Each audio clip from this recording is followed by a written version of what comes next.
dito, etc. No? So I mean, that's part of being a whistleblower. You're part of it. Di ba? Maraming nakukulong, nakasama nila sa racket, and then nagbago ng isip, na kinonsensya at sinabi yung totoo. No?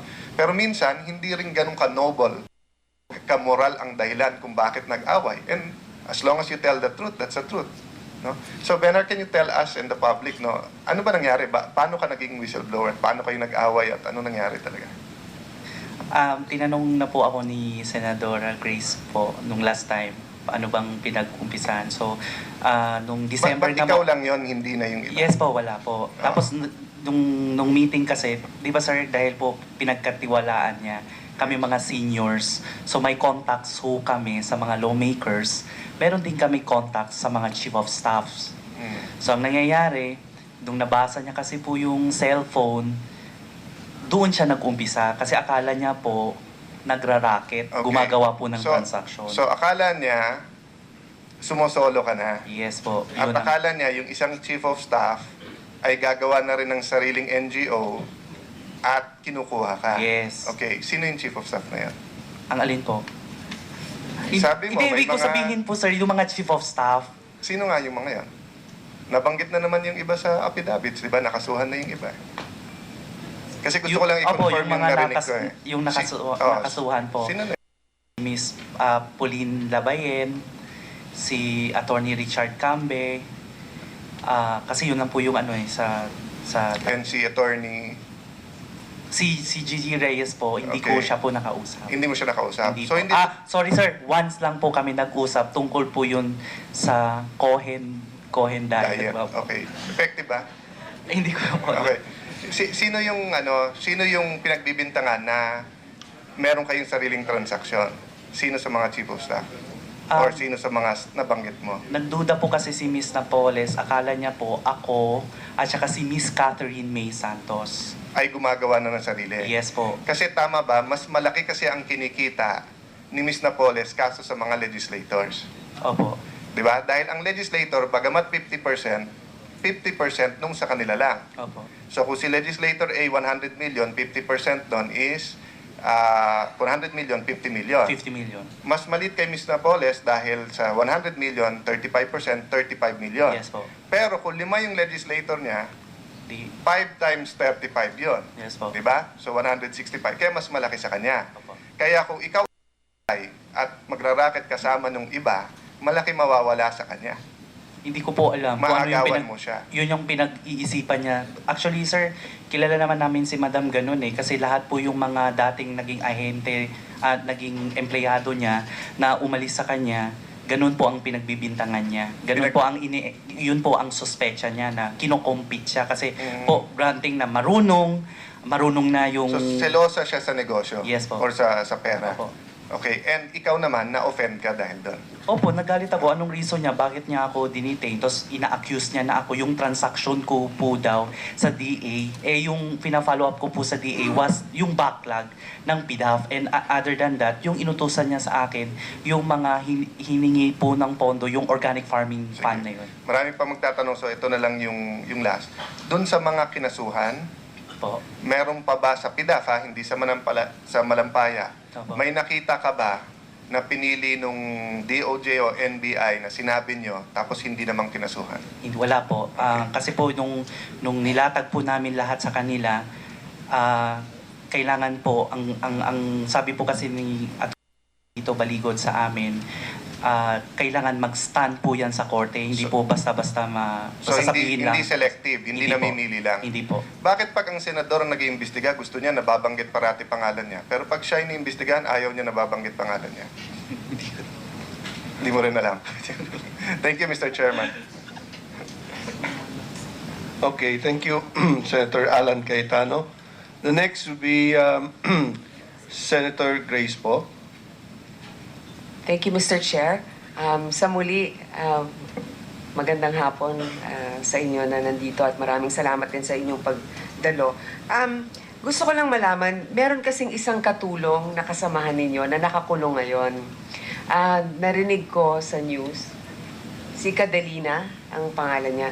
Narinig ko sa news, ewan ko kung yung anak niya ang ini-interview, na sinasabi, sa tagal na raw niya doon, Bakit naman mga damit o kaya mga bag ang kukunin? At na marahil meron din siyang alam kaya din siya diniin ng ganon. Gusto ko lang malaman sa inyo, sa tingin po ba ninyo, sa tingin ninyo, meron din siya talagang kasalanan? Kahit sino sa inyo na nakasama ni Catalina. Kilala niyo siya?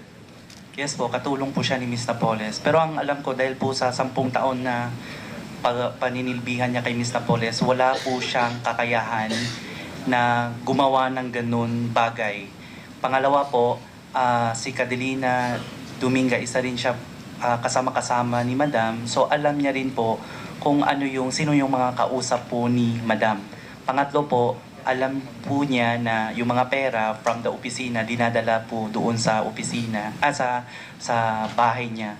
So kung po yung aligasyon na nagnakaw ng kung mga panty o bagay na mga bag. mga bag, wala po kaming para sa akin po, hindi po yun gagawin ni Catalina na magnakaw.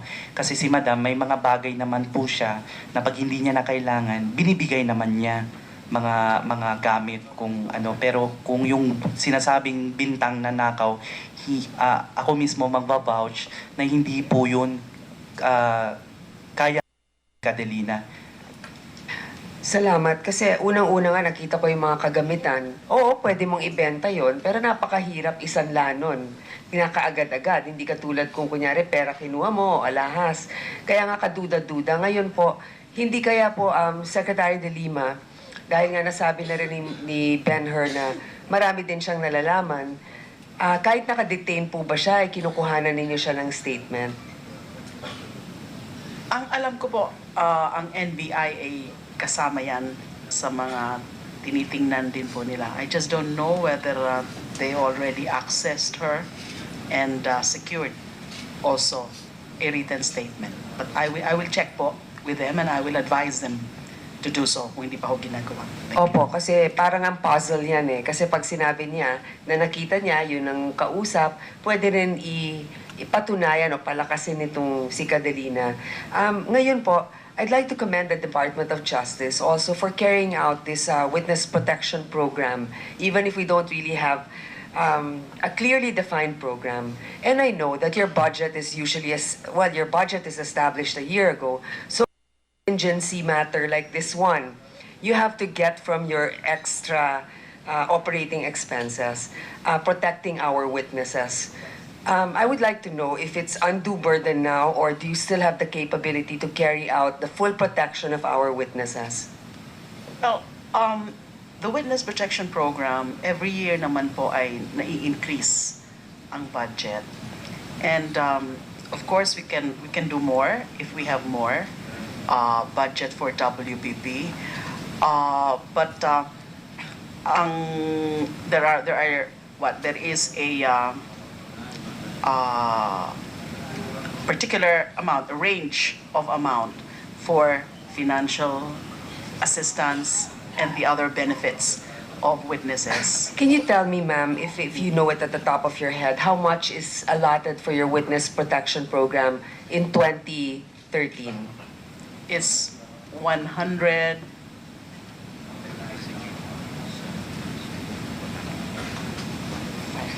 $185 million for 2013. Okay, ma'am. So we have several witnesses here. Of course, Mr. Lurie, we can see he's wearing a bulletproof vest. He's probably he's going home to an undisclosed location.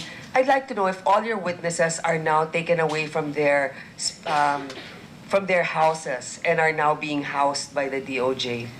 I'm sorry, Your Honor, we cannot disclose an information like that. We're covered by the confidentiality provision, Section 7 of the WPP law, as to whether or not they're in our temporary shelter or safe houses. It's called TS, or temporary shelters, or they're still in their respective residences, because it depends on the preference of the covered witnesses. It's voluntary on their part if they want to be in a temporary shelter. So it's voluntary. It's And that's voluntary. also the reason why I ask is because these proceedings will take long, even with the Sandigan Bayan. And they have a lot of information that they've already submitted. But I was wondering if you've also taken a video, a recorded video statement from the witnesses, sworn video statements, just so you have it on file that they've said it verbally, aside from the documents. Some of them, yes, Your Honor, some, no. So I leave it to the investigators. I leave it to their discretion whether they would have the kind of testimony taking in the course of the fact-finding or the investigation. And also for consistency, I think it would also be nice to see what they've stated in the past and